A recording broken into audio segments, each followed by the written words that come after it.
start with panel 4, which will discuss the European Neighbourhood Policy.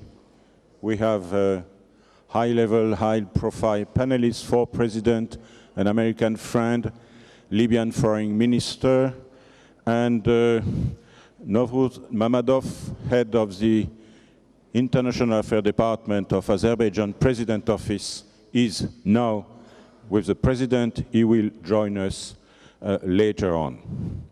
I was asked by the organizer to present a very brief sketch of European Neighbourhood Policy. You remember that this was launched in 2003 by Romano Prodi, just before the Big Bang enlargement of 2004. It was a kind of positive message to outsiders, what Prodi called a circle of friends, 16 countries. Wider Europe was used also.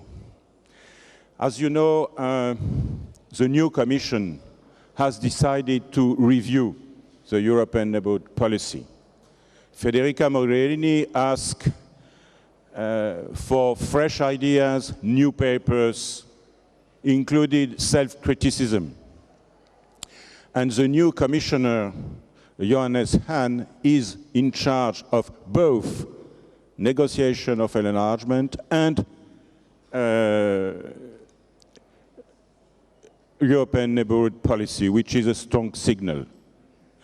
Recently, Bertelsmann Stiftung has published a paper.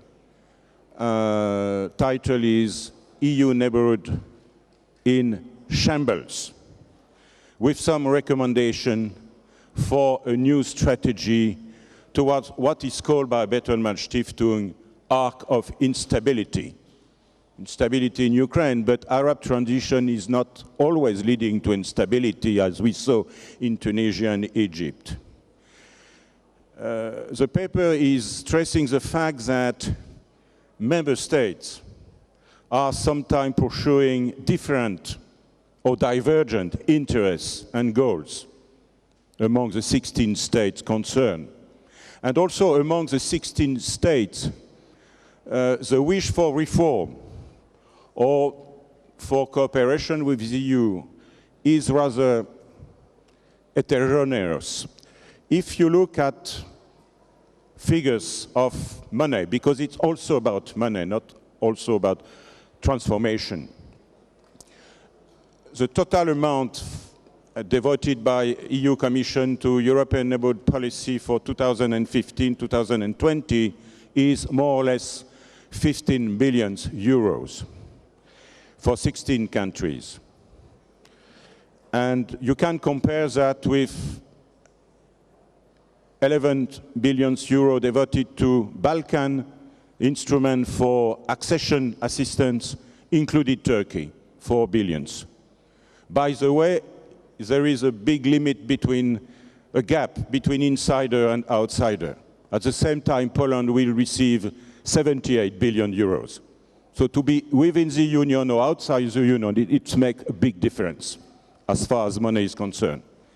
And allocation for countries shows a huge difference. Libya, 130 million. Morocco, 10 times more. Georgia, Moldova, in between, 700 each country. For Ukraine, it's a different story. We already discussed that this morning, but Ukraine is part of European Neighbourhood Policy, and Ukraine is receiving now assistance, but also loans from the US, IMF, EU. Total amount is 37. So Europe, directly or through IMF with the US, is completely committed to reform in Ukraine. 37 billion euro for the next 3 years. Last point before starting, assessment of 12 years of European neighbourhood policies. Good point and negative ones. 3 agreements of association has been signed up. Moldova, Georgia, Ukraine. Many technical agreements on visa, on mobility, infrastructure, training, visa facilitation. And by the way, some member states of this policy are the first in the list of requirements of Schengen visa. Maybe you don't know that Belarus is asking more visa Schengen than Turkey. And Ukraine is coming first for visa requirement, Schengen visa. So it means that there is, interaction of people between society. It's top-down Europeanization. Trade, it's obviously EU, the first market. If maybe the southern part is more engaged in trade liberalization than the eastern part. Business climate has improved. Perception of corruption has deteriorated, according to Transparency International. Last point, the INP was conceived at the beginning as a technical tool for modernization, not as a political one, not as a mechanism to prevent conflict. This was not, at the beginning, the perspective. And as we saw this morning, with the new situation in Ukraine, the European Neighbourhood Policy has to be politicized. And EU is starting, I think, but we can discuss that, is starting to think in geopolitical terms. This is good news. And what is at stake is not world order, but regional order or regional orders when it comes to your part of the world. This leads me immediately to welcome our keynote speaker, Mohamed Dayri, presently Minister of Foreign Affairs of Libya. And I will raise, Mr. Minister, with your permission, one single simple question, maybe a tricky one. What do you expect from the EU today? Okay, thank you.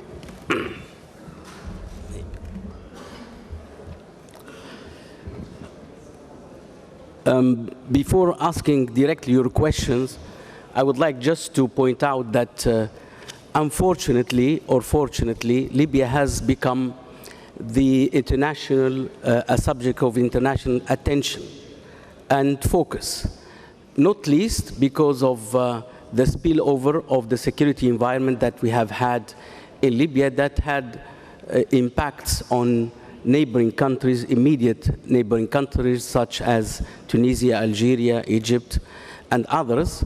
But increasingly, because of the repercussions of the security situation on Europe and recently on Africa. You may recall, and it's not far away in time, that on Sunday, the 19th of April, 10 days ago, we have had a very dark day. That day, we had 28 Ethiopians who were killed by ISIS in southern and eastern Libya, on one hand, but on the same very day, we unfortunately regretted the drowning of more than 900 people.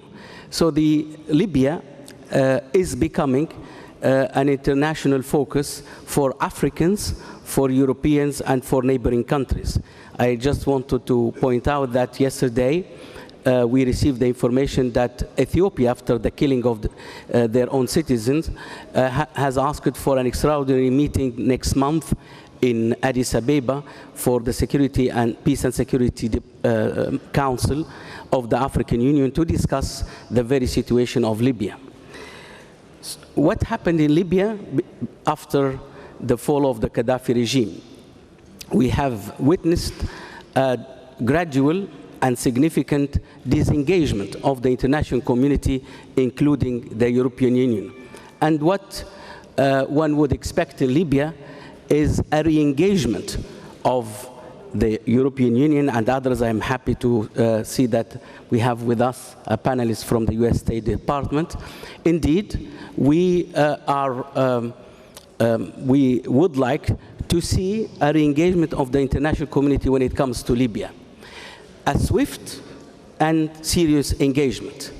And I'm sorry to go back to the theme of the meeting, which is building trust. I think in Libya, we should rebuild trust. There was trust in 2011, a great deal of enthusiasm after the international engagement based on UN Security Council Resolution 1970 and 1973. We saw Libyans hailing what Europe and the United States did to save Libyans from a brutal and repressive regime in Libya. However, Libya was left on its own, but as the French say, la nature a horreur du vide, nature abhors vacuum. Other regional forces came into to fill that gap. And we have had this chaotic situation in Libya between 2012 and 2014. This situation has been worsened by what is termed to be the Dawn of Libya operation as of July 2014, which gave rise to severe civil strife in Libya with a lot of bloodshed and destructions of villages and towns in Libya at the hands of these very militias that are led by the Dawn of Libya people. Now, we need, therefore, to rebuild trust, and I'm positively surprised to hear that Mrs. Mogherini is at last meeting with some participant in the UN-led process in Morocco. She's meeting with them tomorrow in Tunisia. Now, the EU Commission is communicating with Libyans at last. And this is a badly needed communication exercise to rebuild that trust. Libyans are still not, they are kept in the dark, and they are looking forward to hearing from Mrs. Mogherini and from other European leaders on what is tangibly Europe is prepared to do. We have many statements in Brussels, we have many statements by the 3+3 group, but we are yet to understand the outline and the content of that intervention, that of that engagement that the European Union and others are ready to embark on. Tangibly, if we have a government of national unity, and I'm stressing again here that what I said in Washington and New York before the Security Council is that the government of national unity is a Libyan priority before being an international demand. And here I come to the first area of intervention and support that we would like to look forward to, which is fight against terrorism. Since I took office in October, after ISIS had some support through a group which declared allegiance to ISIS in Derna on Sunday, the 5th of October, I haven't stopped from talking to Europeans, to Americans, about the need to prevent what happened in Syria and Iraq. We would need an international support to help Libya fight terrorism. I think I was not well, I was heard but not listened to, until such a time that we had the unfortunate beheading of the 21 Egyptians on Sunday, the 15th of February in Sirte. I think at the time, this unfortunate incident has rung a bell in Europe and elsewhere and drew the attention of the international community, including Europe, to the need to support Libya, because ISIS has become a threat to Libyans since for a while, but now has also become a threat to European security, particularly to Italy and other nations bordering the southern flank of the Mediterranean. We would like to see that tangible support. We all know that we went to the Security Council at mid-February, and we were told that there is a condition attached to any support, which is the formation of our government of national unity. Libyans at large were skeptical about this demand. They didn't understand why is the international community attaching this support to the formation of our government of national unity. And indeed, we in the international community came around, and at the end of March, indeed, we saw a UN resolution 2214, which pledged support to the Libyan army, but this support to the Libyan army is yet to come through. The second, the subsequent area that would need some attention from Europe, and we would like to have some support too, is relating to security too, which is the DDR. I worked for the UN, and I heard a lot of skepticism and criticism yesterday about the UN. Let me say that the DDR that has been led by the UN has not been always successful. We have a few good practices within the UN, and we would like to see a tangible and strong support from the European Union when it comes to disarming, demobilizing, and reintegrating of the former militia members, because one of the features of the Libya crisis is indeed the prevalence of militia, as it has been pointed out by the GCC summit at the mid of December of last year. Additionally, we would like to see some tangible support to the democratic process. We are not talking about elections, but to the second phase of the transition that would start tomorrow after the formation of the government of national unity. We are yet to see a constitution passed. We are yet to see parliamentary and potentially presidential elections to ensue. We therefore need that tangible and continued support to the democratic process, unlike the period of 2012-2014. Another area of interest is I would not call it institution building, but the state building. Because Libya, before the 17th of February revolution, we didn't have a state. We had only a functioning public administration, which is the oil industry sector. That was preserved from the Gaddafi fallacies and grandiose projects. Indeed, the oil industry was spared the so-called people's committees, and indeed we have a well-functioning oil industry sector. But apart from that, including in our Ministry for Foreign Affairs, we need to not to rebuild, but to build the state. And we need a great deal of support from the European Union. Additionally, we would like to see some support to economic reforms. Indeed, our budget needs to be restructured, and our source of income, our GDP, needs to be diversified. It's based now on the oil industry, and we have seen other oil nations, oil-producing nations such as the Emirates and others, who have come around and have seriously reformed their economy so that they are not relying only on the oil industry and the oil income. We have other sources of income of these countries, which is matter for satisfaction for these people and countries. At last, we would like to see some tangible, meaningful support in the areas of education and health. Education is the future, and education has seriously been crippled by the Gaddafi regime. Only the happy few, the Gaddafi nomenclatura, was able to go abroad to seek better education.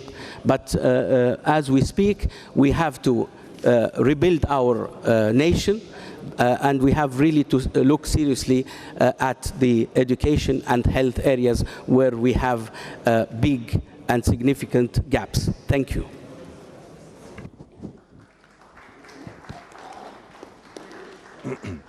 Thank you, Mr. Minister.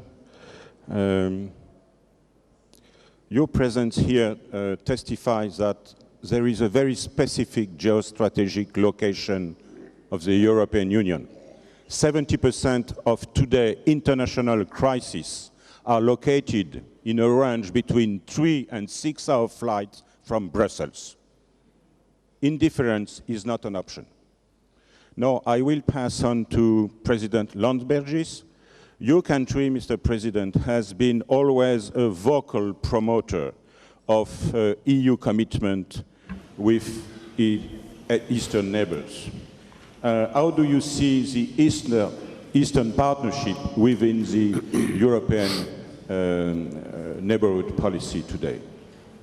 Thank you, Chairman, and thanks for Baku Forum for a chance to speak on essentials. Even to be or not to be, as three presidents of Ukraine underlined today. EU's Eastern Partnership. We in the Central Baltic Europe, we are favoring, supporting this idea, and the concrete efforts already made by both sides, EU and partners, as well as achievements on the way. Those do include the openness of the doors of European perspective, democracy, rule of law, fair cooperativeness, with an encouragement for our Eastern neighbors that there is a real sense to work for democracy, etc., thus distancing from non-democracy and lawlessness presented by previous metropoly. We understand, ladies and gentlemen, that's about shift of the former Soviet colonies to more human, more profitable and promising system of European coexistence. All normal states and beings should support such progress. The strive for good, for common European good. If one state, rather abnormal, big in space and poor in soul, is against that positive creativity and prefers its own blind track, Europeans are not obliged to bend down, sorry, sir, and discontinue the building of better Europe for all via Eastern Partnership. I'm sure such a decision, if greatly desired by Kremlin, cannot be taken in Riga, Berlin, or elsewhere. Why Russia dismissed the proposal of its own partnership and stood against this perspective for others, most supposedly due to its own plans for Europe. Regrettably, if those ambitions became the casus belli. Let's look for reasons or the roots of current tragedy of the new war in Europe. You cannot avoid the unfortunate fact that main problem of EU or Europe today is Russia, and more precisely its post-colonial complexes. Go back, ladies and gentlemen, to the wise and peaceful dissolution of the communist Russia-built Soviet Empire. That was the new form of post-Tsarist empire of conquests of lands and nations. When it was simply stated in Belarus, December 1991, that Soviet Union ceased to exist. That's quotation. And the efforts of Russian Democrats to build up the state of democracy and law unfortunately failed due to harsh revangism of the retrograde imperial powers inside the country and unpreparedness of the post-Soviet society for relevant reforms. About 10 years ago, the famous formula became voiced that disappearance of a prison of nations and souls was the greatest tragedy for prison guards, and modestly calling themselves a mankind. Similarly, the communist tyrants always used to call themselves the people. And accordingly, the opponents of tyranny were enemies of the people. But then the reactionary backwardish move prevailed, and not the old Communist Party, but immortal KGB in some 7 years was back and became the ruling party of post-Soviet Russia. About such new ruling party, that's a clear definition of Sergei Kovalov, one of the last Russian Democrats, not killed yet. Until that imperial revengism of Russia is avoided, even to mention, like in many fora, only here the Ukrainian presidents said about, we will never understood what is going on today in Putinist Russia and the surrounding world. President Kwasniewski, if he is here or not, have had said circa 2000, semi-publicly at the Victoria Hotel conference in Warsaw about his conversation with newly elected President Putin, and noticed that latter stated firmly about the former Soviet Union, I will collect them back. I heard the reference and it was unforgettable. Such obsessions are long-standing and may be fatal for those in touch. We saw how they were transformed into a mirage of a new giant entity Eurasia, called for and allegedly able to crush Europe. Our conference goes asking, can Russia become constructive partner or not? Can it be trusted when constantly lying, etc.? Let's agree what Russia we are talking about. Russia of the war and conquest? A reality show is not about building, but losing trust in today's Russia, as one still deserves some trust, or totally not. Not the words are significant, but meanings. Not the meanings in mind, but the deeds on the ground.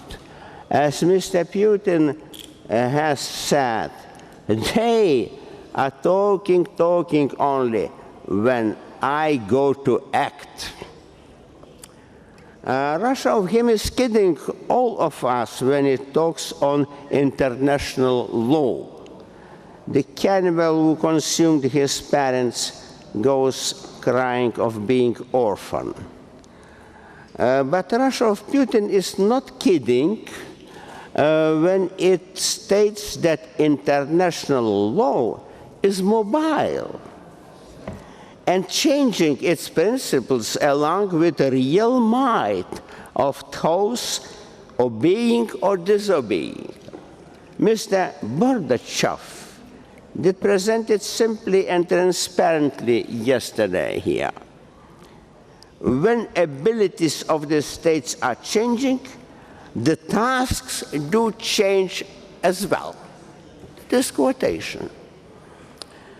Some 10 years, we could already listen that commitments undertaken by Russia when it was weak are out of business for strong Russia, not to remind Budapest Memorandum on Ukraine. Thus, the grounds of that poor international law do lay in a relevant force majeure. If your force is lesser of mine, then mine is the major one, and you have to obey. That is the international law and a newest Putinist edition, the postmodern Stone Age of today and for tomorrow. And a consistent way leading from a weak and staunchly violated international law to total international lawlessness. I'm finishing. Reopening new perspectives for the post-UN world order. The new epoch is knocking our doors, as Mr. Vytautas have said. What is that new epoch? The name of it sounds clearly just beginning only of the period of Putin's wars, likely 200 years ago, the Napoleon Wars. The war against Ukraine is the third in line, but not the last. So this signal, listen, the bell is ringing for you as well. What Ukrainian presidents reminded us is very actual. Thank you. Thank you very much.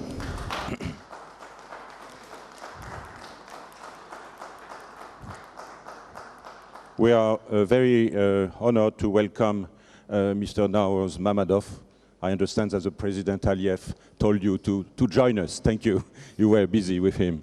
And now I will pass on to President Saakashvili. You have been promoting not only a national approach to European neighbourhood policy beyond Georgia, but a regional one. Which are your main recommendations for the review of the European neighbourhood policy? Could you sum up that in 8 minutes, more or less? Thank you. Thank you. Well, first of all, when we talk about neighbourhood policy, how did the Eastern Partnership emerge in first place? And the Eastern Partnership was a reactive mode of the European Union to what happened in Georgia in 2008.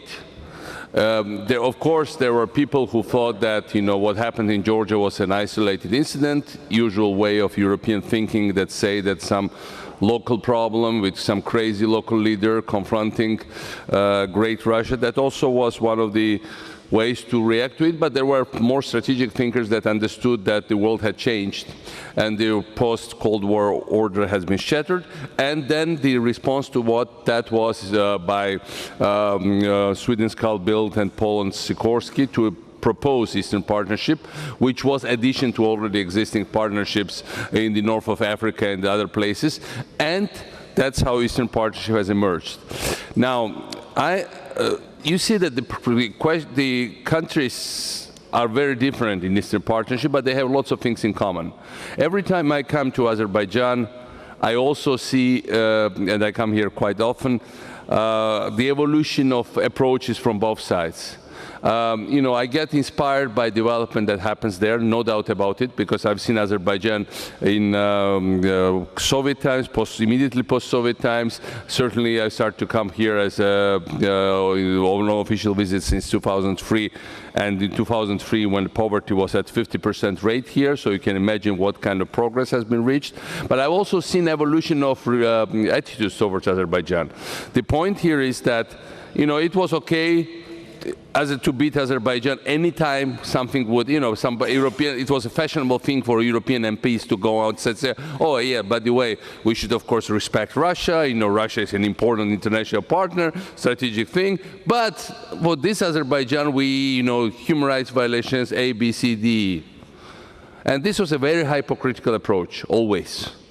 And I think the hypocrisy of it was that they thought that it's a small country, less relevant, and you should not offend big ones, but you should also be good with your conscience, so let's go and beat up the smaller one. But the reality today is that the only real source for alternative energy until the US refigures how to bring in the shale gas to Europe, and it will take another 3, 4, 5, 6 years, will be Azeri gas. Azeri and through Azerbaijan, the Turkmen gas. The reality is that that's if Europe really wants to defend its values, it has to go for much closer partnership within this area and into this country. And I think this reality is finally reaching the European minds. When we talk about what are the common challenges, I'm chairman of the Ukraine's International Reform Council. This is an organization where we have honor that recently to be joined by President Kwasniewski, who is a great friend of all of us, but also Senator McCain, Carl Bildt, Elmar Brok, Vytautas Landsbergis was somebody who President Poroshenko and me both asked to join, obviously some other international leaders, and there are the reason why I'm there, because in Ukraine there is a big group of Georgian reformers that work for the Ukrainian government. Minister of Health of Georgia from my government became Minister of Health of Ukraine. Minister of the head of Ukraine's basically police reform and police force, Ekas Guladze, was acting Minister of Interior in Georgia. The first Deputy Minister of Justice is Georgian, former First Deputy Minister of Justice in Georgia. First Deputy Prosecutor General is Georgian, former Deputy Prosecutor General in Georgia. First Deputy Head of Anti-Corruption Services, Georgian. Number of other Georgian officials at different levels. And people might say, isn't it crazy you import officials from countries 10 times smaller, which speaks another language, which is geographically doesn't even have common borders? Why does it happen? It happens for very simple reasons. The issues which we are confronting are very similar. One big issue, obviously, is Russia. Understandably so, we have hundreds of Georgian officers, professional officers, fighting for the Ukrainian army and instructing the Ukrainian army on their own will. Nobody sent them there, unlike what people say. Nobody really is paying them anything. They are there as volunteers, and they are there to fight for common cause. The other big issue is the post-Soviet problems which we inherited. Corruption, inefficiency, inability to take fast decisions. These are the main enemies of this area. These are the main things that we need to tackle in Moldova, in Georgia, in Ukraine, in other places. So Ukraine's president came up with this idea of 4Ds. This is deregulation, debureaucratization, deoligarchization, decentralization. And that's a very important 4Ds that applies to all these countries. Deoligarchization. Until we have oligarchs running the countries, many of them are, there can be no real efficient state. Because the problem is that you have these big guys saying, here we are with 10, 15, 20 billion dollars, and we decide. In Georgia, that has been taken to the extremes when you say, guy says, I don't have any official functions, but I decide who is prime minister, who is minister, who should sit in which building. But also in Ukraine, this is the same issue. You have the people who believe, who fundamentally don't accept that state institutions might emerge that equally can protect every citizen despite their value, net worth, and despite, what their position. And so the oligarchization, and this is a very important process going in Ukraine, is something that is an absolute precondition for a real state to emerge. In Georgia, when we were dealing with oligarchs, Europe didn't understand us. Europe was saying, oh, this is an issue, you cannot touch them because it's an issue of democracy. Lots of people were saying, oh yeah, there is nothing about democracy and oligarchs. Everything that is undemocratic, this is oligarchs. And everything that, treating oligarchs with, well gloves, we won't, if offend you, let you have all of our country's media, let you have all of our country's resources. This is exactly anti-democratic practice. And unfortunately, some of the Westerners were superficially endorsing it all the time. Second, debureaucratization. One of the things that haunt people in these countries is slow way of taking decisions or not taking any decisions at all. And here again, Brussels should not be encouraging it, because sometimes when we were taking fast decisions, we were told, well, you are doing it too fast. You should have broad consultations, you should go through all the procedures, you should keep more balance. But the reality is that this is the thing that was not taking assuming your responsibility, your decisions, going for somebody to tell you how to act. That was the worst thing we had, and that's some of the people have replaced in their minds, obviously, because it works very different way, Moscow with Brussels, and they say, okay, let us wait what Europe proposes us to do. I don't think that's something to be encouraged. I think, of course, Europe works in different way, but that's something that is obviously a big problem that needs to be tackled. Then the regulation. Again, we have a huge number of regulatory acts that regulate everything, like starting from, what kind of toothbrush should be used in these hotels, or what kind of, safety precautions we have for nuclear power plants. Well, nuclear power plants we still need, but we don't need 70% of other regulations. And the other thing which Europe should not encourage, to have more regulations, to have new ones. We need to get away from this old practice of regulating everything, because it kills private initiative. And these countries need private initiative to bolster. And decentralization. Because people, even in smaller countries, and I know it's on Georgia's experience, have this temptation to say, oh, we know everything. If you're a country like Ukraine, with very different regions, with common challenges, but very different backgrounds, you need to, here is Ukraine, which has amazing thing, but half of Ukraine had Magdeburg Law. 1/4 of Ukraine was in Austro-Hungarian Empire. The other half has another tradition. You have well, you have, I think, one Ukrainian nation, but different linguistic groups. And so you cannot know exactly, and there are small towns in Ukraine that are absolute world miracles, but if you're a government in Kiev, you don't think every day about that small town. That can be another big thing to change. So decentralization is taking decisions at the level where they are the best, and I mean the subsidiarity principle of the European Union and generally the European experience is very instrumental and helpful in that. Overall, Europe has transformative power that is very helpful. That can be, but that is double-edged if you don't use it properly. We know from our experience that it's helpful. We know from our experience that we also got used to and accustomed to, got sucked into the, what looked like a very cold attraction of Brussels from the beginning. But of course, we should be aware of all the dangers. And going back to Azerbaijan, here we are. After all these years of lots of misunderstandings, finally there is this understanding what Azerbaijan stands for. In a world where everybody was quite, aware of threats of Islamic challenges, this is the country that's a front line of defense of European civilizations from this kind of challenge. Like Ukraine is a front line from Russian threat for Europe, Azerbaijan is front line of defense from extremist Islamist challenges to Europe. A. B. It is a hope for a genuine independence for many of the European countries from somebody else imposing their will on them. And third, it has also become standard of fast modernization for all of us. So I think we should compliment this country for that and give it credit for what it stands for. And also, by the way, regret that for many years it was very hard to reach this, get this message across to also to the European public. Thank you. Thank you very much.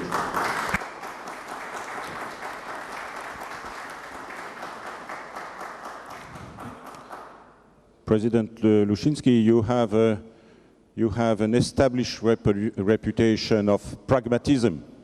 So do you consider that European neighbourhood policy is a realistic one and easy program to implement?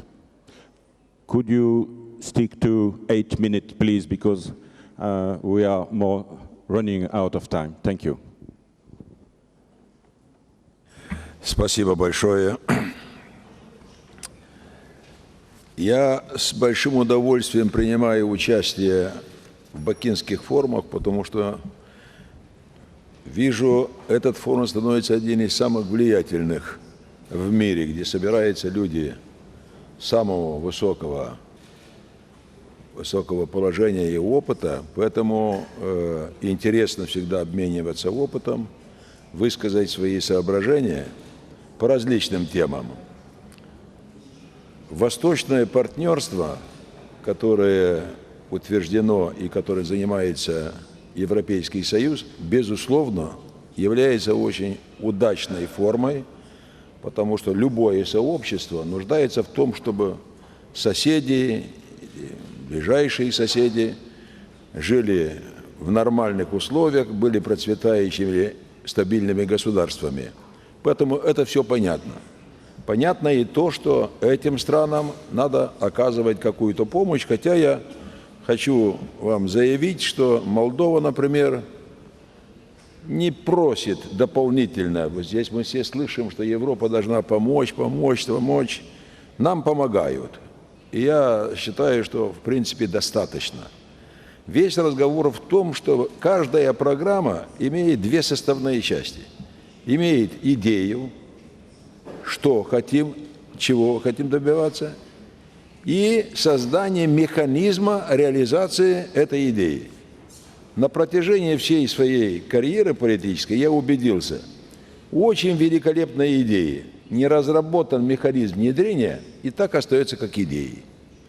Поэтому в данном случае делается очень много, но мне казалось, что такого четкого механизма имплементации вот этой идеи нет. Почему? Потому что из всех международных институтов я бы мог бы назвать, может быть, Международный валютный фонд, наиболее такого цепкого. Значит, обсуждается очень серьезная какая-то программа, идет проверка, через год новые соглашения, но требования исключительно серьезные. В какой-то степени даже Совет Европы, например, Молдова является первым государством, которое стало членом Совета Европы. Мы до сих пор находимся под мониторизацией. 20 лет. Я ничего плохого в этом не вижу, потому что есть какой-то контроль. Что касается восточного партнерства, мне кажется, что деньги есть, ну, приличные деньги есть. Но как это внедряется, здесь есть определенное заблуждение. Запад привык к тому, что если принят закон, значит все. Восток – другая ментальность. Давай проголосуем, а там видно будет. Нет внедрения и нет контроля за этими средствами. Я не знаю, как комиссар по расширению и по восточному партнерству и добивался вот эти дни спрашивать и вот и у господина Квасневского, у господина Саакашвили, есть ли какой-то, ну, какая-то группа, какой-то совет, который следит все время за реализацией этих программ. В моем понимании, если дается какая-то перспектива этим странам, чтобы они станут кандидатами, потом членами Европейского Союза, должны быть какие-то условия, кондиции. Значит, я так понимаю, вот какие-то стандарты. Вы должны в течение, скажем, определенного количества лет, если раньше, пожалуйста, но добиваться внедрения таких-то стандартов европейских. К сожалению, есть общие пожелания. И реально получается так, что практически сейчас все хотят показать свою расположенность к Молдове, например. Каждую неделю мы имеем какого-то высокопоставленного чиновника из Европы. Ну, друзья мои, все мы практические работники. Страна маленькая. Я даже как-то говорил нашим представителям власти, я говорю, слушайте, надо встречать, надо пообедать, надо провести переговоры, надо подписать какой-то документ, провести пресс-конференцию, повезти в Криковские подвалы, чтобы показать достопримечательность. Им некогда встречаться с избирателями. Власти молдавским некогда заниматься. Поэтому, а я вывод делаю, что это вот какая-то неразберика, это общая идея. Давайте, так сказать, Молдова продвинулась вперед, принимая соответствующие документы вовремя и так далее. Поэтому вывод такой. Было бы хорошо, чтобы в рамках этого восточного партнерства было больше четкости, был бы какой-то механизм ясный, была бы какая-то требовательность, были какие-то требования выставлены и какая-то проверка вот этой работы. Следующее. Что касается проблемы, которую мы обсуждаем сегодня, доверия к международным институтам, я бы хотел несколько слов на эту тему. ООН. Надо вспомнить, как создавалась ООН. В 1945 году была совершенно другая обстановка. Было два момента, которые я хочу подчеркнуть, которые не реализованы и которые трансформировались, ну, уже в таком формате, что сейчас они практически бездействуют. Первое. Шел разговор о том, чтобы члены Совета Безопасности в случае, что голосуется какой-то вопрос, где они втянуты, то они не принимают участие в голосовании. Эта страна не принимает участие в голосовании, если конфликтная ситуация. Это предложение не прошло. Но тогда члены Совета Безопасности были союзниками, потом были партнерами, потом были уже конкурентами, потом стали противниками. И сейчас Совет Безопасности, ну вы меня извините, но каждый из вас смотрит все время, это бессмысленное дело. По серьезным вопросам невозможно ничего решить. Второй момент, который выдвигался, значит, проблема, связанная с тем, чтобы ООН имел рычаг реальный влияния на ситуацию, имели свои вооруженные силы. Кстати, Черчилль нажимал, так сказать, и требовал это. Ну примерно, как примерно, будем говорить, НАТО, но не при Европейском Союзе, но с четкой программой, с вооруженными силами, и они вводятся только туда, где есть решение Совета Безопасности, значит, согласие этой страны и так далее. К сожалению, сейчас остались голубые каски, которых их очень сложно получить, и практически они только размежевают какую-то, значит, конфликтную ситуацию, просто стоят на страже, как патрули. И еще один момент при создании устава, при принятии устава ООН, я несколько раз об этом говорю, дело в том, что есть два принципа универсальных. Принцип территориальной целостности и принцип права народа на самоопределение. И от этих двух принципов, по этому вопросу, никакой механизм. Каким образом, значит, применять тот или иной принцип? Например, когда было в Чечне, то Конституционный суд России дал заключение, что да, вы имеете право на самоопределение, но есть принцип территориальной целостности, и вы не можете реализовать первый принцип. Когда по Крыму, да, есть право на самоопределение. Нормально. Поэтому сколько призываем, ну что делать? Надо же разработать какой-то механизм, как поступать в том или ином случае. Призыв такой, кто может это делать? Это могут делать отдельные страны, ну, конечно, ведущие страны. Но такой инициативы никто не проявляет. Есть движение не присоединившиеся. Я захватил время, когда было 77, сейчас около 150. Тоже не проявляет. То есть работа Генеральной Ассамблеи – это члены ООН, те страны, которые есть. Но инициативы соответствующие тоже нет. Поэтому, друзья мои, я посмотрел еще раз вот последнее время ситуацию перед Второй мировой войной. Я хочу вам сказать, что компоненты, которые были тогда, они присутствуют сейчас явно. Предчувствие большой войны. Как преодолеться это, не знаю, так сказать, но, по крайней мере, это происходит. Теперь реакция общественности примерно такая же, как была до войны. Кого не задевают, так сказать, он спокоен и так далее.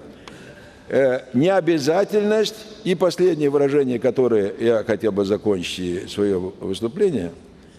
Насилие проявляется во всех точках земного шара. Уже началось и в Европе, и везде. И есть фраза: кто однажды выбрал насилие как метод, то неизбежно сделает ложь как принцип. Вот это мы имеем сейчас на каждом шагу. Спасибо. Thank you very much.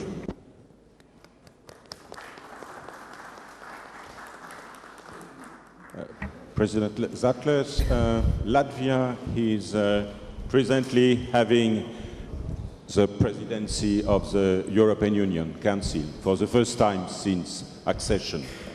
So I wish you personally a good success for that, and you know why. What do you expect from the next Riga summit on Eastern Partnership? 8 minutes, please. Mr. Chairman, Excellencies, ladies and gentlemen, the policy towards the neighbors is a priority for each state. And the European Union, as a union of states, is not an exclusion. It's relevant to the European Union as well. Of course, Europe lives in peace and is happy about the creation of an island of the peace in this very, very unstable world. But we have to think about our neighborship all around. It was already mentioned that we have conflicts all around Europe, starting from Northern Africa, Syria, ending up with the war between Russia and Ukraine. But first of all, we have to agree on some basic principles of the partnership. And I would say, at first, we have to understand that every region is different. Northern Africa is different from Ukraine, and the Caucasus are different from another place. So we have to really understand that we need a tailored approach, not only to the regions, but also to every state. We look at the Eastern Partnership and we listen to the representatives of the Eastern Partnership countries. They have different approaches towards the EU partnership with their countries. The third is that we all have to understand that Spanish and Italian people will better understand the problems in Northern Africa, and the Polish and the Baltic people will better understand the problems in Ukraine and the eastern part of Europe. This is because we do have the expertise. We care about our neighbors because they are definite neighbors with definite borders with our countries. And the fourth is we have to understand that we have to share this expertise, and there is no priority. All neighborhood policies, whether it is Northern Africa, Turkey, Caucasus, of Eastern Partnership, are of the same value. And we have to understand that this is a priority as a whole. The partnership program is a priority as a whole. Now we have to see what happened since the Vilnius summit and what is going to happen in Riga summit. We see some similarities, and these summits are like some marks on the roadmap towards a better partnership. And the similarities are there's nothing already known about the expected results of the summit. It was the same situation in Vilnius. We were very lucky, and we are really proud of our neighboring country. The 3 association agreements were signed in Vilnius. What will happen in Riga, we really don't know. Nevertheless, there are about 3 weeks to go. So we have 3 countries in the Eastern Partnership. We have the association agreements. So the main task of the Riga summit is to evaluate how to implement these association agreements, what are the actions behind, and how to tailor, as I mentioned before, what are the approaches towards the partnership and cooperation is every country separately. So all together at the same time, separately. And we all see that from all these 3 countries, Ukraine becomes a priority just because of the conflict. Because the stakes of the Ukraine-Russia conflict are very high to all of us. So I would like to express my hope that there will be made some progress during the Riga summit, just designing definite actions. How do the European Union can help Ukraine in this very, very tough period of his history?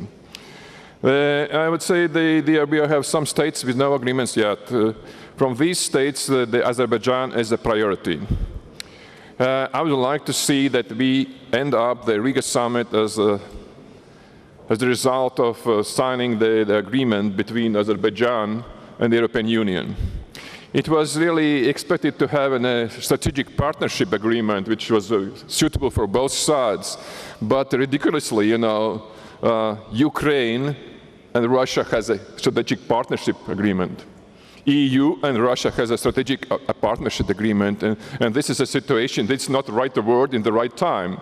So we had to find another wording for this agreement, whether it is a sustainable development agreement or it's a sustainable cooperation agreement, but I think this is of most important issues to sign agreement between EU and Azerbaijan. Because Azerbaijan is a really strategic partner for the European Union because of many reasons mentioned already before by President Saakashvili, but as well as energy diversity, there's a supply diversity, and as well as security and creating the real market of gas and oil in Europe. In all these processes, Azerbaijan plays a very, very important role. To my mind, this is the must-do job for the Riga summit. If you look at Armenia, they are willing to sign any agreement. Afterwards, they rejected the association agreement. It's a very strange situation. They want just agreement. To have an agreement, despite they had made a decision not so long time ago to join the Eurasian Economic Union. So it's a strange proposal, strange efforts, but Europe have to listen to everybody. That's the basic principle. And now a few words about the Belarus. Belarus is a very specific state. As I say, this is our neighbor, but very specific neighbor. Of course, Latvia do care about what is going on in Belarus, but if we quote the Lukashenko, the president of Belarus, he has stated, we are not a part of the West. And recently he stated during the let's say, in the Ukrainian-Russian war situation, we are not a part of the Russian world. So it seems some exclusiveness of the approach towards the partnership and towards, being, the custom union of the Eurasia. So, but what is a good sign that the Russian-Ukrainian war has pushed Lukashenko towards more flexibility to talking about the cooperation with the West. And again, I have to say, we have to use this opportunity to talk, to make the things better, because the goal of the European Union is not to just push for definite partnerships. The goal of the European Union is to make better the neighbors in their economies, in their democracies, and to be better partners for trade, for cooperation, for better life and prosperity of the countries around Europe, which brings a peace, as we all know. So, nevertheless, that will be a lot of last-minute proposals, last-minute decisions. I hope the Riga summit will be a success. And one more thing about the Riga summit. Since the January 1st, when we became the presidents of the European Union's Council, there were no any threat from the Russian side towards Riga. They accepted our policies. Well, policies were very balanced, but they accepted that. Now, a few days ago, the Russian Foreign Ministry came out with a statement. The Eastern Partnership Summit in Riga will be addressed in a very strong way from Russia, because this is against Russia. And I must say, from all my heart, it's never been against Russia. It's for cooperation, it's for better life, it's for better prosperity, developing economy, it's for the peace in Europe, not it's for, not against. So, and I must say, we are prepared for any threats, and we are in Riga prepared to hold a very, very successful meeting of Eastern Partnership. And I hope all the states from the Eastern Partnership will contribute at their best to get the best successful result. Paldies.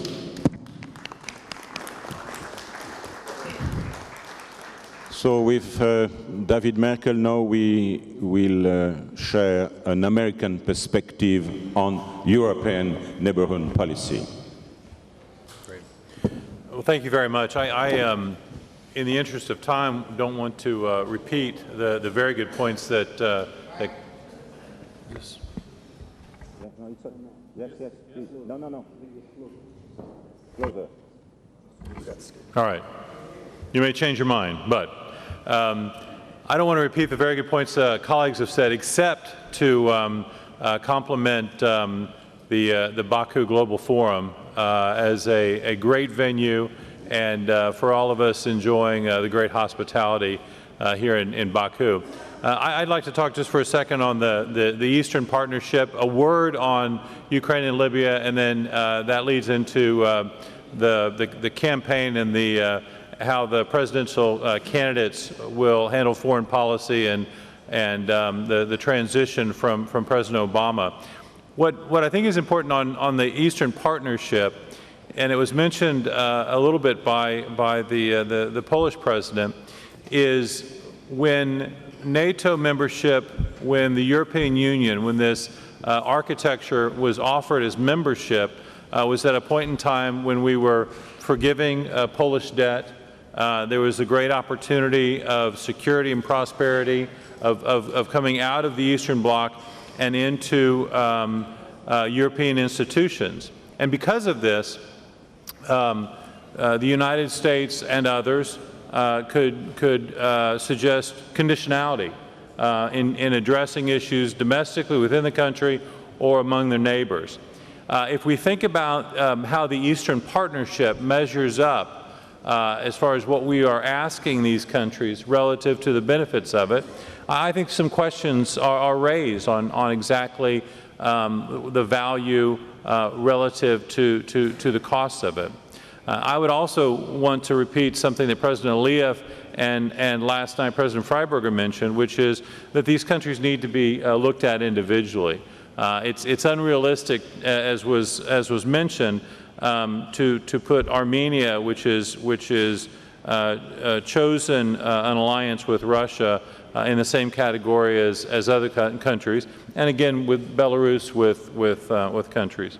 It's also important to remember that I think it should have been required reading for all of us to read Kissinger's World Order before arriving.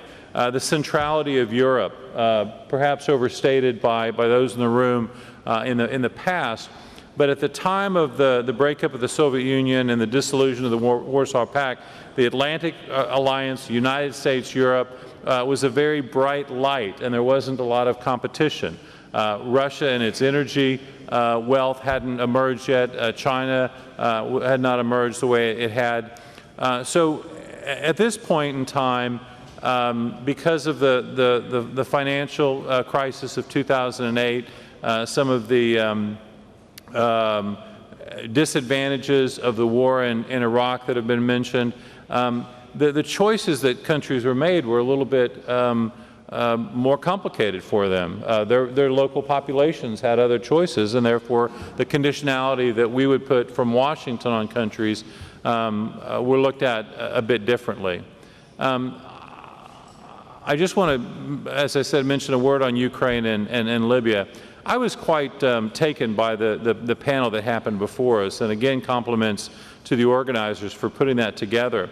But in the discussion as we went through, it was really apparent to me the lack of U.S. leadership, because the United States was not mentioned until, in my view, a very shameful episode of the not doing anything about the Budapest agreement. And I think that really points to the importance, in my view, of greater U.S. leadership on international issues, and the importance of an agreement, whether it's from the 90s on proliferation of nuclear weapons, or it's a red line against chemical weapons in Libya, that trust and confidence from the United States, that our allies have a confidence that we will follow through, and our adversaries have a fear that we'll follow through, is really important.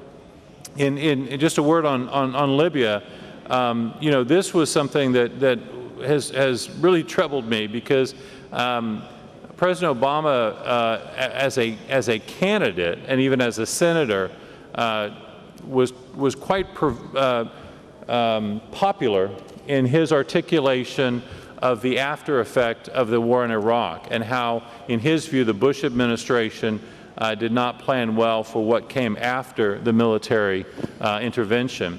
And therefore, one would think that when he used military force in Libya, that he would be mindful about what needed to come afterwards. And it's instructive for all of us that while we ask Ukraine to think about reforms, and we should, that helping Ukraine at this point in time is not something that will end if Russian military troops leave one day, if the Minsk II is agreed to, but we need to continue to support Ukraine. And finally, on just a little bit of our own presidential dynamics, I would say that if the election is still almost 2 years out, but we have a very long-term lame duck president in President Obama. Mark Medish is correct that the president is still focusing on the Iran deal and in confronting ISIS. But a lot of the country, and I think a lot of our allies and adversaries around the world are starting to already look to, whether it be Secretary Clinton or Governor Bush or someone else, what's the next U.S. administration going to look like? And there's always a comment that generals shouldn't fight the last war, and sometimes politicians need to definitely keep up with current events. And 2 years ago, America was very much wanting to not be engaged internationally, wanting to really revitalize our own country. And there's still a lot of desire for that. There's a lot of desire in the United States, and I think we heard it from our participants, that the United States does a better job as an example rather than as a preacher. And we need to do definitely certain things within our own country.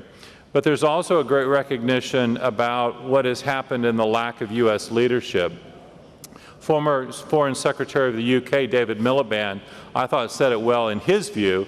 He said that we've seen the costs of too much U.S. intervention in Iraq and Afghanistan, but now we've seen the cost of too little U.S. intervention in Syria. And I think that while some in the audience have talked about the world or the Middle East being a better place without U.S. leadership, I disagree. I think that while we need to embrace the rise of China, and we should definitely, I think, work with them on the Asian Infrastructure Bank and work on the governance of that, I think that the Europe, the Eastern Partnership, Asia, the Middle East is back on the agenda for perhaps not this U.S. president, but I think it will be very much a part of our debate, making the Asia pivot something real rather than a rhetorical point, being much smarter on the future of the Middle East. And I hope right here with U.S.-Azeri relations that we get out of the rut of just dealing with a single issue and look at our bilateral relationship and look at the fact that Azerbaijan, in diversifying global sources of energy, in dealing with Islam in the modern world, with regard to stability in the Middle East, Iran, that there's a lot that the United States can benefit from with a very close bilateral relationship and a lot of consultation. Thank you. Thank you, David. Finally, I will ask Mr. Mammadov a very simple question. What is the view of your country, Azerbaijan, on an improved and better European regional order?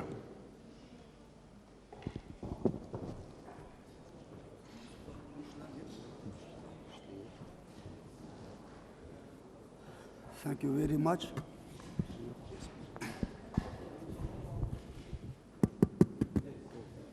Ne oldu? Bu işlem mi diyorsun?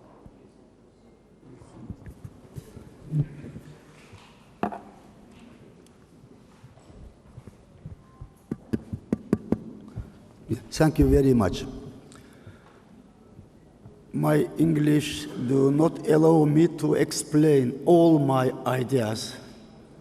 I want to say to you, to this public, you could speak French. I will speak in my own language.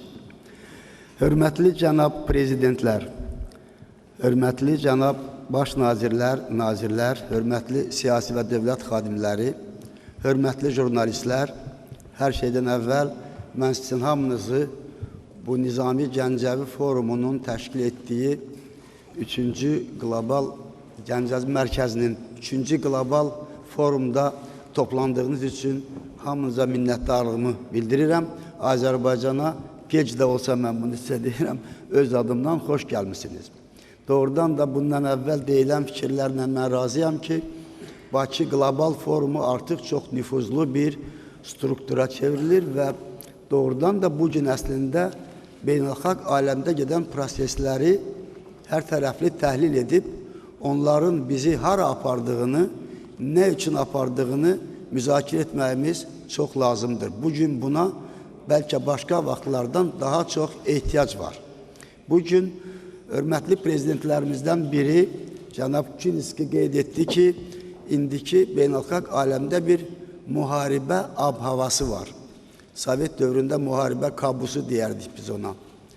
Doğrudan da belə bir ab-hava var.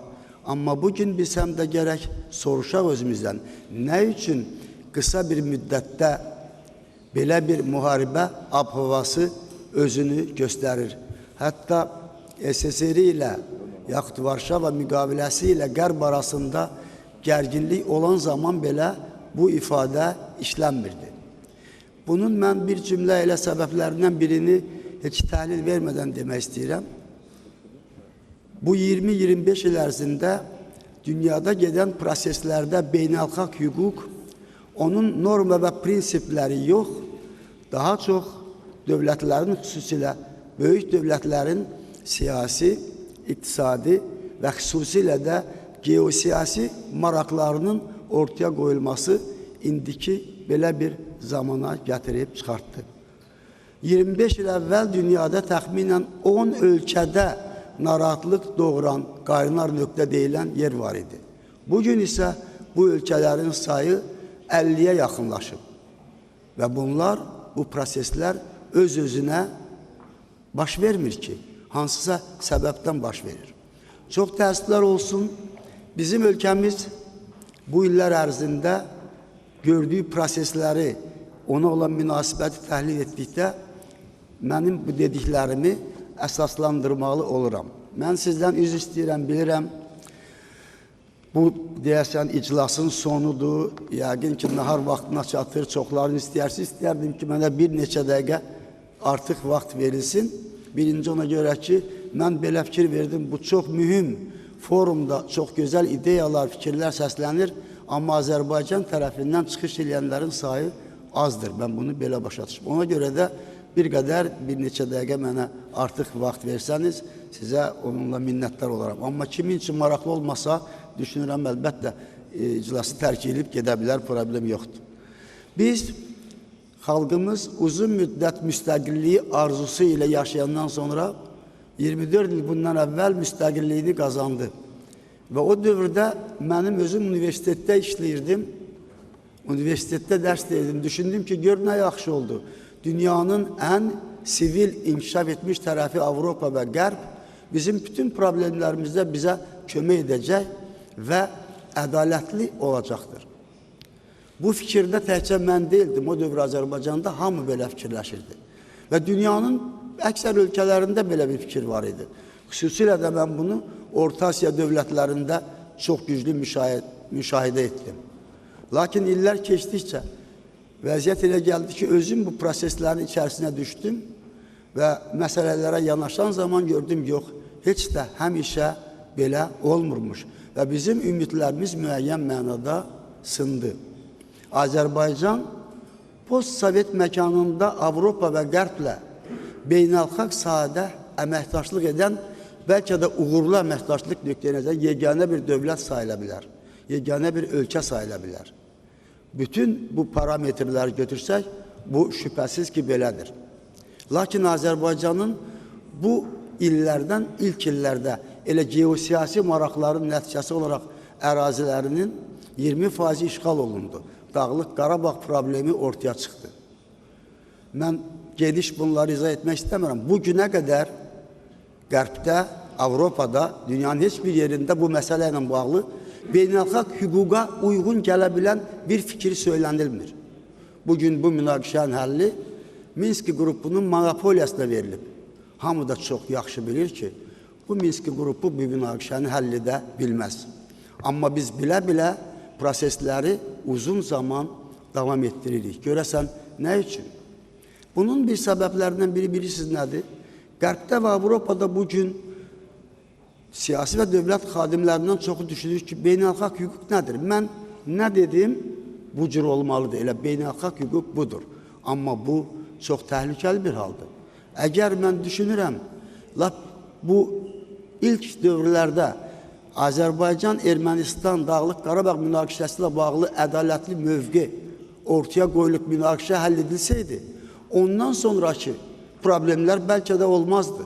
Nə Gürcüstanla bağlı, nə Moldova ilə bağlı, nə də bugün Ukrayna ilə bağlı. Amma belə bir münasibət beynəlxalq hüquqa elə vəziyyətə gətirib ki, bugün əlbəttə biz danışırıq doğrudan çox böyük bir gərginlik var beynəlxalq aləmdə. Və onun hələlik hara aparacağı haqqında heç dəqiq proqnozlar da vermək mümkün deyil, çox çətindir. Nə üçün belə olmalıydı və nə üçün belə oldu? Biz gənc bir dövlətik və müsəlman aləminin bir hissəsi olaraq, amma müsəlman aləminə də və bu nöqteyi nəzərdən qərb içində bir nümunə, model dövlət ola bilərik, dünyəvi dövlət kimi. Bu, indiki bir vəziyyətdə bizim yerləşdiyimiz mürəkkəb geosiyasi regionda elə də asan bir iş deyil. Amma Azərbaycan rəhbərliyi bunun üçün hər şeydir. Amma əlbəttə bizim nöqsanlarımız da çoxdur. Mən demirəm ki, bu günlərisi tutaq ki, Baltimorda nələr baş verir, siz görürsünüz. Bunların hamısı orada olan vəziyyətin əla olmasından xəbər vermir ki.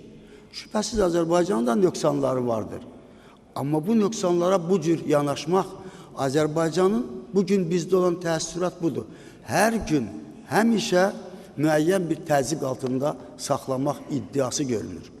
Bunun üçün də sanki Avropada da, Qərbdə də müəyyən dairələrin biz kiçik bir dövlətik, o qədər qüvvəsi var ki, buna isə müəyyən dairələrə mətbuat orqanları da qoşulur, qeyri-hökumət təşkilatları da qoşulur, maliyyə dəstəyi də ayrılır və bunlar haqqında sizə geniş məlumat mən verməli olsam, onların içərisindəyəm. Siz özünüz də bəlkə məsələlər haqqında məlumatınız olsa da çox təəccüblənərsiniz.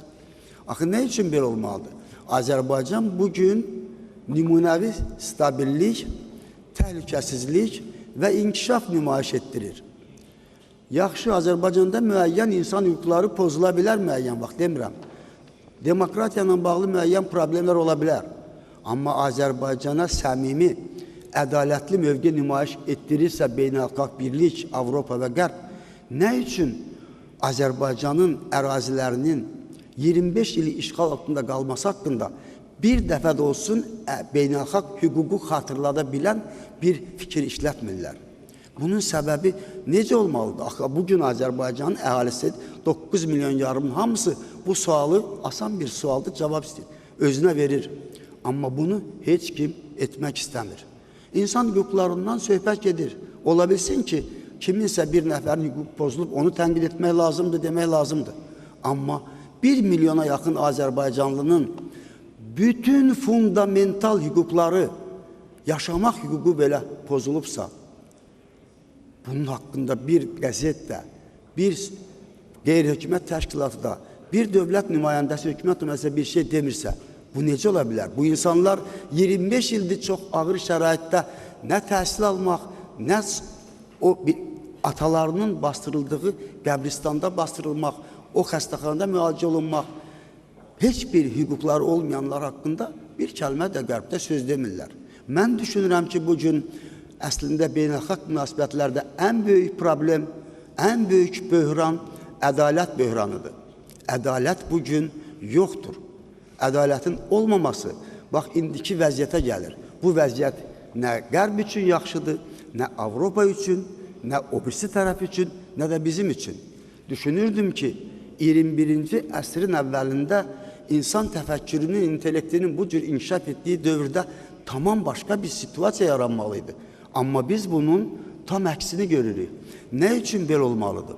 Nə üçün bura gəlib çıxmalıdır? İnanın ki, bax, bugün mən sizə bir şey deyim. Qədim Yunanlarda belə bir mifoloji söhbət var ki, toplar danışanda muzalar susar. Sonra insanların özü bunu dəyişdirdilər. Əslində daha yaxşı məntiqli olardı, deyirlər ki, muzalar ifa eləyəndə çalanda toplar susar. Bu doğrudan da daha məntiqliydi. Amma bizdə insanlar bunun əvəzində doğrudan da yenə muzalar ifa eləyəndə topları hərəkətə gətirirlər. Bizdə Azərbaycan 2012-ci ildə Eurovision mahnı festivalını uddu.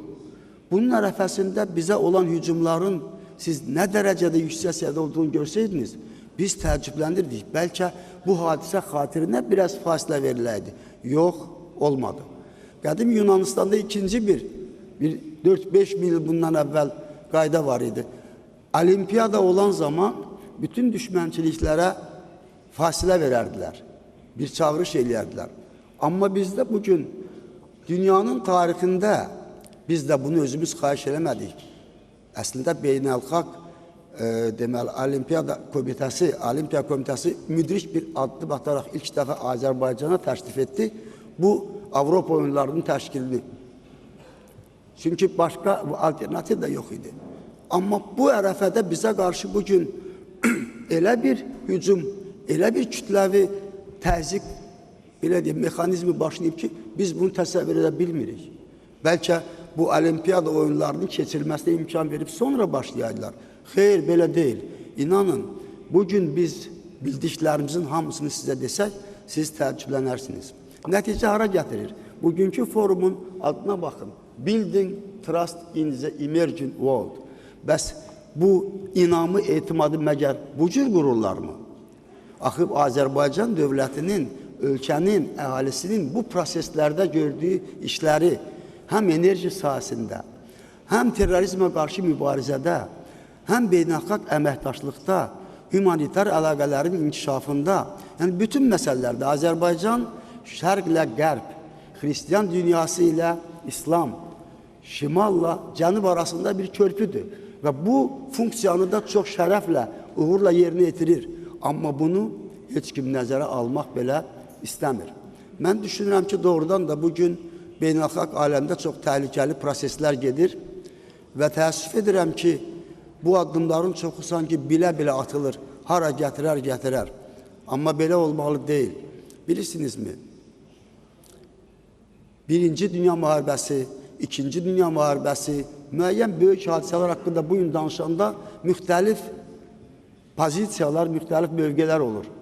Amma həqiqət hardadır? Onu elə insanlar əbədi müzakirə etməli deyirlər ki, yaxşı olar ki, indiki mərhələdə bu addımları hər kəs özünə rəva görməsin. Bu addımı atmasın ki, o vəziyyətə biz gəlib çıxmayaq. Amma təəssüf olsun ki, bəzən az qala bilə-bilə elə bir situasiyaya gəlib çıxırlar ki, oradan heç bir tərəf üçün geriyə addım atmaq mümkün olmur. Bunu nə üçün etmək lazımdır? Mənim fikirlərimi yekunlaşdırmaq istəyirəm. Bugün Azərbaycan öz 24 il müstəqilliyini Qərblə, Avropa ilə bütün sahələrdə çox uğurlu əməkdaşlıq edərək, nəyi varsa ortaya qoyaraq bir şey istədi. Bu münaqişənin ədalətli həllində bizə kömək edəsiniz. Biz bunu görmədik. Başqa sahələrin qoyuruq bir tərəfə, ehtiyacımız yoxdur. Biz özümüz də yeri gələndə elə Avropa oyunlarının keçirilməsi Avropaya bir köməkdir. Amma bizim artıq Azərbaycanda bugün dünyanın başqa yerlərində də olduğu kimidir. Qərbə, Avropaya olan onun səmimiliyinə, dostluğuna olan inamımız həddindən artıq tükənir. Bunu bizə sübut etmək lazımdır. Bunu bizə göstərmək lazımdır doğrudan da. Axı biz bir yerdə səhv edəriksə, başqa 100 yerdə səhv etmərik. Amma bunu edən yoxdur. Gördüyümüz odur ki, sanki Azərbaycandan bir Libya, bir Suriya ya bir başqa dövlət istəyirlər etsinlər. Bu da mümkün olmayacaq. Bunu mən ona görə deyirəm ki, Azərbaycan xalqının təfəkkürü də, düşüncəsi də, həyat təcrübəsi də çox yüksəkdir. Və belə şeylər artıq görür. Mən həmişə insanlar arasında olan bir adamam. Hər səviyyəli insanlar mənə sizə verdiyim sualları verirlər. Onun cavabını Mən onlara verə bilmirəm, çətindir. Amma görürəm ki, onlar da başa düşürlər. Nə üçün bizim Dağlıq Qarabağdan əlavə 7 rayon 24 ildir işğal altındadır? Ora ki, Ermənistan iddia etmir. Bununla bağlı bir ölkə, bir beynəlxalq təşkilat bir söz demir. Nə üçün? Çünki demək olmaz. Yəqin icazə verilmir. Hansı səbəbdən? Yəni, bax, bunu istəyirəm deyəm. Gəlin, elə dünya quraq ki, elə istiqamətdə gedək, elə prosesləri aparaq ki, bizim bir-birimizə olan inamımız, etimadımız getdikcə itməsin. Əgər itəndə isə 3-cü Dünya müharibəsinə mi başlamaq lazımdır? Bunu heç kim istəmir. Sonra deyəcək, amma bugün o istiqamətdə addımlar niyə atılmalıdır? Mən sizə yüzlərlə nümunələr gətirə bilərdim ki, nə qədər Azərbaycana qarşı mövqe müqayisə edə bilərdim, təhlil də hamısını sizə deməyə ehtiyac yoxdur. Düşünürəm, hər tərəfli fikirləşib təhlil edəndə özünüz də bunu yaxşı bilirsiniz. Amma yenə də düşünürəm, ümumiyyətlə bir-birinə inamın, etimadın olması və beynəlxalq hüququn, onun norma və prinsiplərinə rəayət olunması mühüm məsələdir. Cənab Prezident biraz qeyd etdi. Doğrudan da, bax, bu OON Birləşmiş Millətlər Təşkilatını bugün dəyişmək mümkün deyil. Reform etmək mümkün deyil. Bu proses 10 illərdir gedir. Ona görə ki, orada geosiyasi maraqlar dayanır. Orada hər kəs istəyir özünün hegemonluğunu tətbiq etsin. Bu da mümkün. Ona görə də Birləşmiş Millətlər Təşkilatı bir belə beynəlxalq universal təşkilat olsa da bir atributa çevrilib. Yəni bunlar hər yerdə özünü nümayiş etdirir. Hər bir yerdə, hər bir addımda. Çox təəssüflər olsun. Mən sizin vaxtınızı çox aldığım üçün üzr istəyirəm sizdən. Diqqətinizə görə minnətdaram. Sağ olun.